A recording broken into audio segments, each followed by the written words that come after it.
Welcome, Aquarius, to your monthly horoscope for October for the Sun or the Ascendant. If you've yet to subscribe to my channel, I'd be honoured if you did so now. Please click or tap on the bell notification symbol. Now, briefly, I'd like to tell you about my year 2021 special offer. My personal horoscope package of a 12-month forecast and a character analysis is available now, and you'll get the rest of year 2020 free from the time of your order. So that means you get the whole of 21, the rest of 20, a character analysis, 30% off, and this is based on your time, date and place of birth.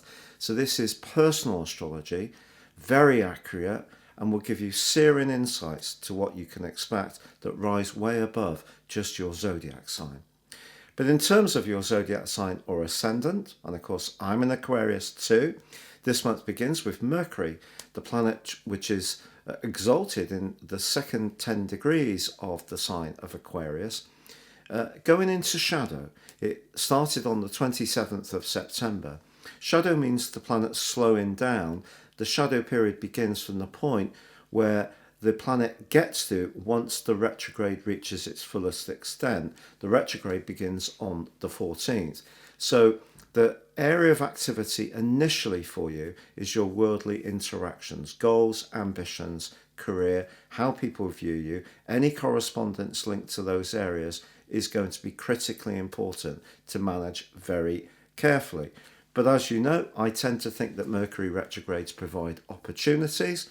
So this could be a great time to raise your profile around those areas too, or to think more about how you can tactically approach things, because Mercury is the planet of logic, even if it is in this watery, passionate sign of Scorpio as the month begins. Now also we have a full moon. We have two this month, therefore we have a blue moon. The second occurs on the 31st, but the first is in the sign of Aries, which for you is everyday activities, your immediate environment, your community, relationships with neighbours and siblings.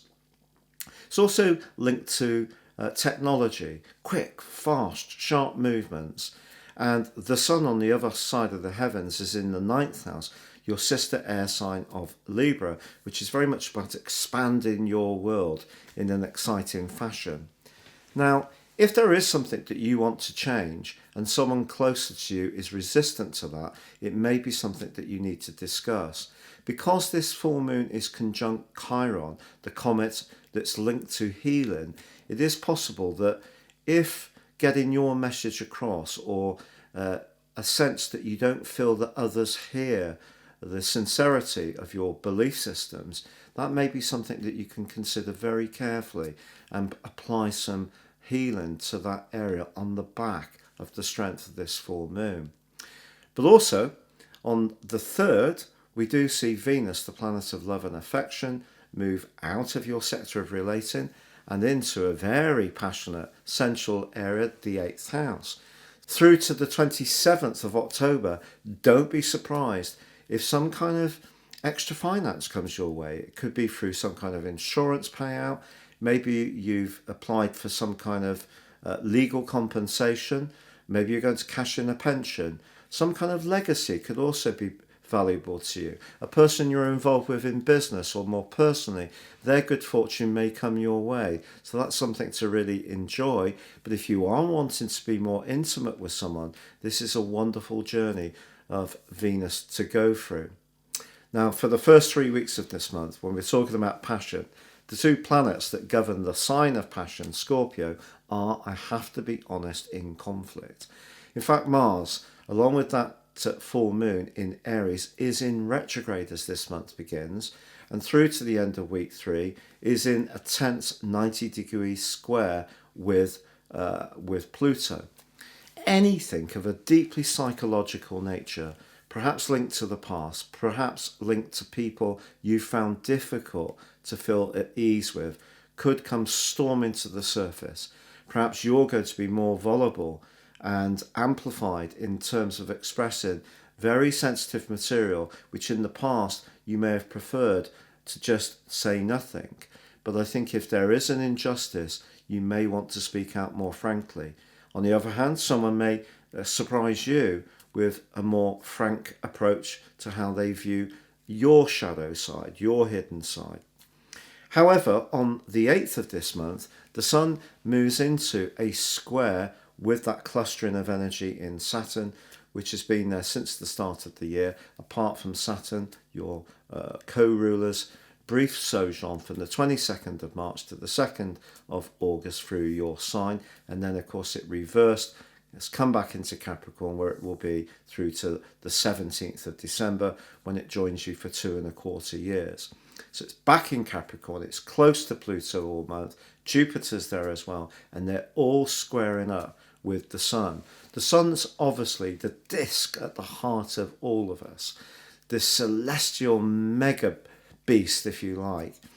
And the luminary in chief, we could say, is about our fire. So in the sign of Libra for you, that's about your adventurism, your excitement, your spontaneity, your desire to be an individualist, which is wonderful, as well as sometimes a traditionalist. You have two coexisting sides to your nature very often.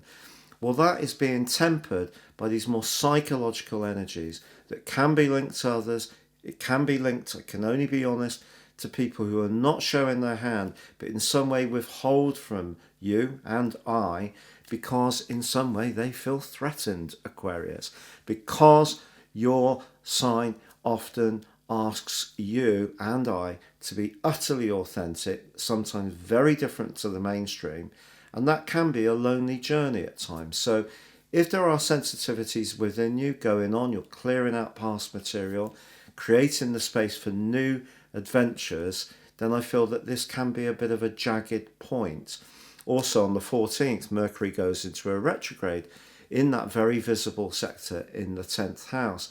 So when it does come to global aims, ambitions, goals, things might really slow down. But as you know, I'm a great believer that Mercury retrograde is a time of opportunity as well as challenge.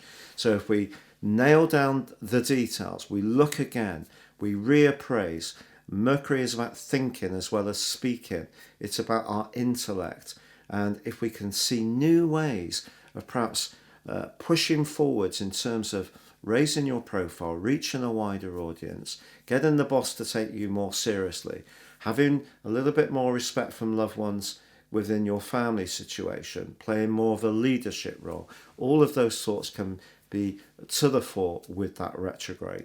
The 16th sees a new moon, however. New moons are often glorious times to set our intentions.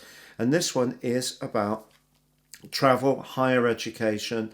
It can be about on the site, sort of professional qualifications as much as more academic ones.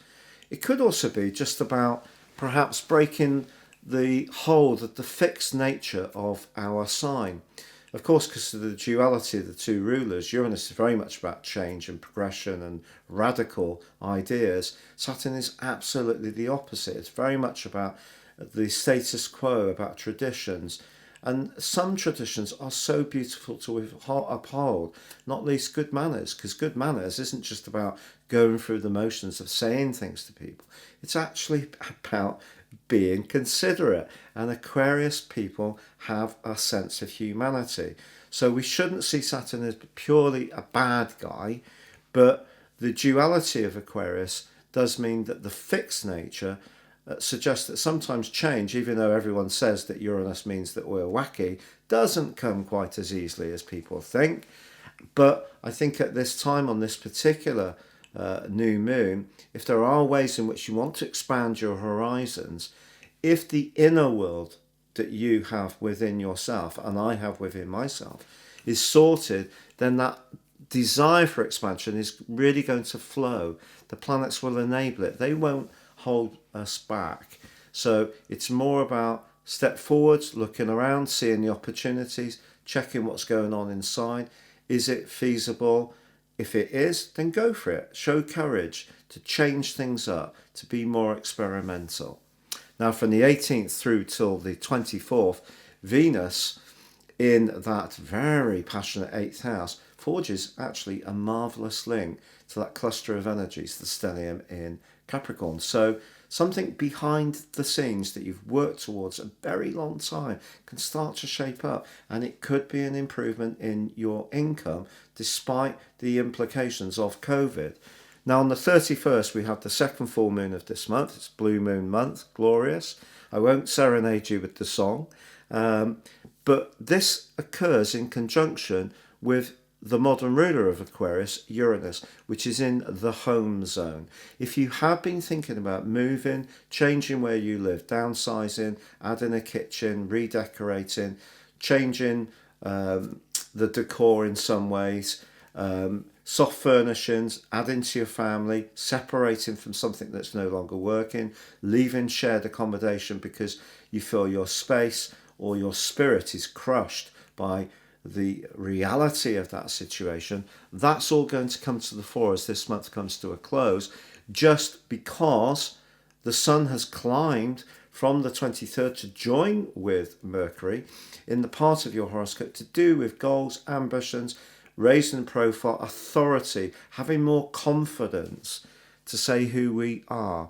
Us Aquarians, I feel, can be a little bit shy at times. So that's really helpful. But we have to take into account that Mercury retrograde, which by the 28th sees it reverse into the sign of Libra.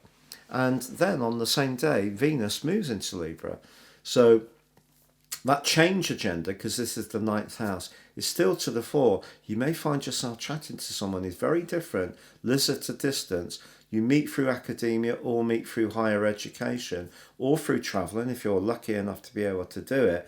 And it could be a kind of interesting connection. But because Saturn is squaring with Mercury as this month comes to a close, if there is any psychological vibes around you that doesn't make you feel whole, then push back.